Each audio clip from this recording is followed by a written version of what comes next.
अरे माझी बायको लवकर चिडते महेश. माझी पण पहिले लवकरच चिडायची, पण आता नाही चिडत. रमेश, का तू असं काय केलंस? महेश, मी म्हणालो म्हातारपणात लवकर चिडचिड होते. तो दिवस आहे आणि आजचा दिवस आहे. आजपर्यंत मोठ्या आवाजात बोललेली नाही.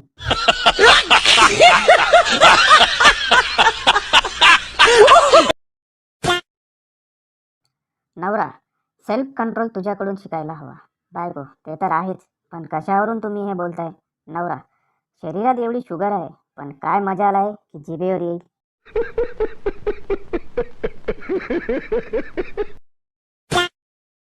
नवरा, रोज रात्री झोपायच्या आधी साखरेचा डबा पाहतो आणि झोपतो. बायको, रोज तुम्ही साखरेचा डबा का चेक करता?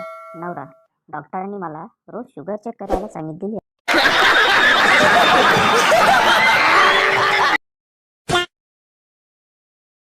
बायको, तुम्ही जीवनात एखादं तरी धाडसी काम केलं आहे का? नवरा, हो केलं आहे ना. एक धाडसी काम केलं आहे, तुझ्याशी लग्न केलं.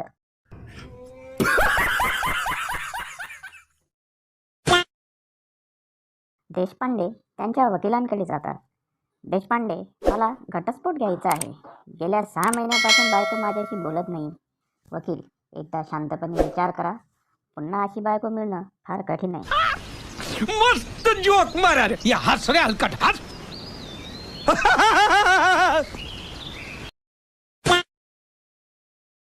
सहलीला जाताना पर्यटकांच्या 2 रांगा लावायच्या होत्या.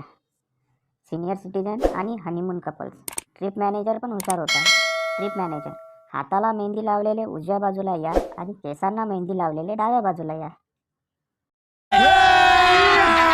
अभी मजा आएगा ना भिड़ो. बायको, अहो मी काय काय सांभाळू? मुलं सांभाळू, तुम्हाला सांभाळू, का तुमच्या आईवडिलांना सांभाळू? नवरा, तू फक्त स्वतःची जीभ सांभाळ, सर्व ठीक होईल.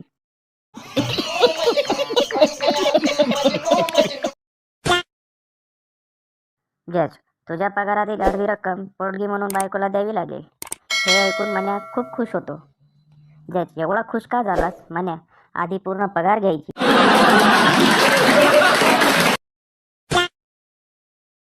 मन्या, मित्रा, मला स्वतःचं मूल्यमापन करायचं आहे. माझ्यात काय कमतरता आहे ते कसं शोधू? गण्या, तू लग्न कर, मग तुझी बायको तुझ्यातच नव्हे तर तुझ्या सगळ्या खानदानात काय कमतरता आहे ते शोधून काढेल.